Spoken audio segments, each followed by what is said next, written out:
I'm NonnaGrace, and I'm going to take you around to see some of the fruits that I have around my yard. I don't have a lot, but I do have some, just enough to satisfy.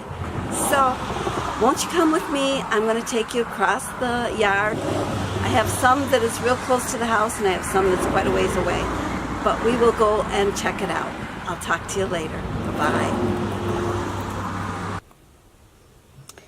Today I was listening to Sharon Hartleys, and she was talking about berries, and I thought I would come outside and show what I have that I eat very little of because I pass them by. They're sour. These are called currants, and the currants are, I'll draw them up, the currants are here just for a short time, and only while they're here do I eat them. You just pick the little bunch. I don't know if I can do it and hold the camera too. I'm going to give it a try. Let me put the cover in my pocket. Okay. What you do is you pick the bunch. There I am, I think. Oops, there I am. Okay, you pick the bunch and you slide this whole thing in your mouth. And usually that's enough to satisfy the taste for these currants, because they're sour. The more you eat, the sweeter they get, but usually just one little grouping is fine. I'm going to eat this one, and we'll move on to the next fruit. Okay, now we're at the gooseberry bush. And the gooseberries, let me see if I can find, they're not really ripe yet. Let me see if I can get it to focus on. I don't know if it's focusing good or not, because I can't see. It's too sunny out today. It's extremely hot. But anyways, these are gooseberries. I'll draw them up, and hopefully they're in focus because they move a lot. I don't know if it'll make it blurry. But there's a gooseberry bush. These, they get a deeper purple, and when you're out here in this hot sun, you might eat about 8 or 9, and then you'll decide, oh, I've had enough. Or you'll eat less because it's pretty warm out here. Or the birds will have eaten them all before you had a chance to even get to them. But those are the two fruits that I have right now, and these are when I eat them, and the only time I eat them, because they're a seasonal fruit.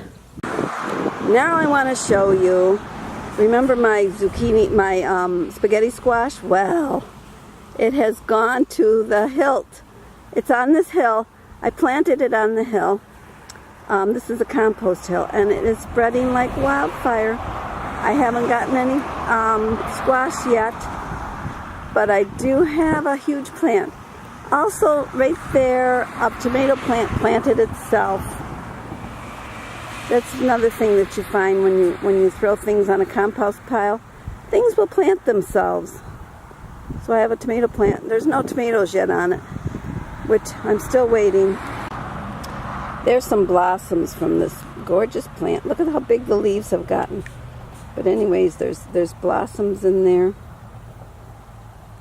I can't wait to get some fruit.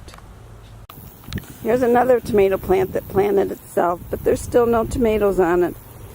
They take forever here. Down south, I'm sure you have tomatoes, and maybe yours are coming to an end. Ours are just beginning. And when we mow the lawn, we dump the grass here. This is only some of it because I've kept a lot of it because I use it for my chickens. This was a little daycare boy that used to come to my daycare. Now he has his own stump grinding business. There's the vineyard. In the fall, we have grapes across the street. I always say I'm going to go across and get a bunch, but I never do because I really don't like grapes. They've got seeds in them. And there goes another car, and here comes another car. Oh my goodness, do you see how busy my road is? It's extreme. That's why I can never make videos outside. Right here, if you have asparagus and you let it go to seed, this is what it will end up looking like. This huge row of, looks like a jungle. We have it tied up so that the asparagus doesn't lay on the ground. But you can see all the little asparagus berries that are there. Those are seeds that will drop. They'll turn red and then they will drop. And we'll have more asparagus. And right next to it is, well, I didn't cut out the old wood, but that is my fig tree. It's a brown turkey fig. It's supposed to be able to have figs in our area. A lot of times I'll get the green figs, but they never have it long enough to ripen. So we never get figs. But if you've ever had a fresh fig, which we aren't supposed to eat on keto, but if mine ever ripened, I would eat one because it's a rare thing to happen around here. We don't get figs. The season's not long enough. Well, did you enjoy the yard? I do have a few things that grow by themselves, and it makes me kind of happy because I only bought one tomato plant from the greenhouse, because I know how a lot of times you throw something on the compost pile, they will seed themselves. So that's exactly what has happened. I have quite a few tomato plants out there, and my squash, my spaghetti squash, it's doing so good. I was able to get it outside, and where did I plant it? I planted it on the compost pile. Why? Because that's got the best dirt, and I wanted it to survive. So hopefully I get some squash out of this plant. I'm not sure. There's a lot of blossoms, but you never know. It could be all male blossoms. I'm hoping that there are some fruit-bearing blossoms on that. So anyways, till the next time, you take care, and I will talk to you again. Bye-bye, everybody. Bye.